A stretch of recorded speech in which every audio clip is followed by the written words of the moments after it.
tout d'abord, je suis très honoré au nom de Saint-Gobain d'avoir pu parrainer ce trophée des écarts d'argent dans la catégorie Habitat. Je tiens à féliciter tous les candidats et particulièrement le lauréat pour le projet à Bagneux. Toutes les propositions étaient très inspirantes, avec à la fois une approche développement durable, une approche technique, une approche innovation, mais aussi un œil tout particulier sur les usages du bâtiment, sur le confort des occupants. Et puis toujours un travail collaboratif avec la maîtrise d'ouvrage pour s'insérer dans le tissu urbain, pour avoir une approche sociale, sociétale. Et donc bravo à tous.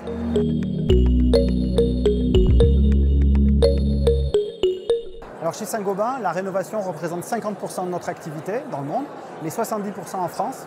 Et quand on sait que 80% des bâtiments dont on aura l'usage en 2050 sont déjà construits, on doit se focaliser sur la rénovation du parc existant. Alors chez Saint-Gobain, on essaye de mobiliser toute la filière pour accélérer la dynamique. Ainsi, on a réuni 20 acteurs clés de la rénovation, des architectes, des bailleurs sociaux, des promoteurs immobiliers, des institutionnels, pour travailler autour d'un livre blanc et des propositions concrètes pour accélérer la rénovation des copros, la rénovation de la maison individuelle et la mobilisation des territoires pour aller encore plus vite.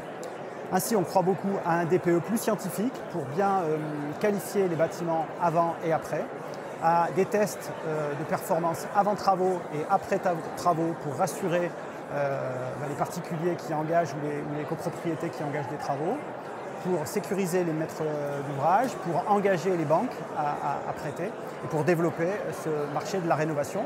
En conclusion, la rénovation, ça marche, c'est 5 fois moins de consommation énergétique.